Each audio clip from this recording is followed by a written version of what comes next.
ये देखें जी, इस बच्चे को देखें, इस बच्चे ने क्या तबाही की है। इस बच्चे ने बर्थडे के अगले दिन देखे क्या नुकसानात किए हैं। मैं आपको दिखाता हूँ। इसके हाथ में भी देखें, ये फाड़ फाड़ के फेंक रहा है।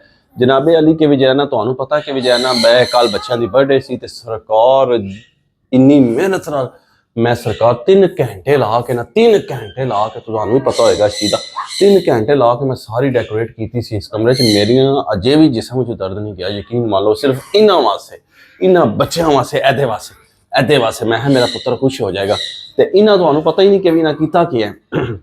तो आंदा हाँ ना, तुम आप देख के सरप्राइज हो जाओगे। ए चेक करो, ए चेक करो, ए चेक करो सरकार इन बच्चों ने क्या किया है। ए देखो, मैं जितना भी हैप्पी बर्थडे शर्डे का सामान सी है सारा देखो। ये देखें, ये देखें, ये देखें इस बच्चे ने क्या किया है, इस बच्चे ने क्या किया है। ये देखें, ये देखें। तो ये सरकार इन्होंने रल के ना जनाबे अली इन्होंने तबाही चा छड़ी है। इतने तक मैं ना लिखा सी, इतने सामने झालर ला के हैप्पी बर्थडे शर्डे लिखा सी। इन्होंने इतना नुकसानात किया मेरा।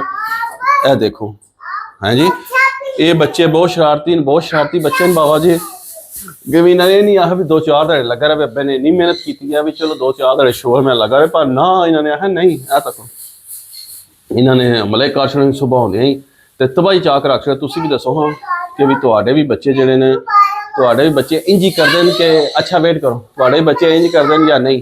ते बाकी जे करदे हैं कमेंट्स करो। तो बाकी वीडियो पसंद है लाइक करो ते शेयर करो जल्दी जल्दी।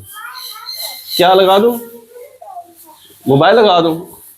ऐसे नहीं करो, ऐसे नहीं करो बच्चों।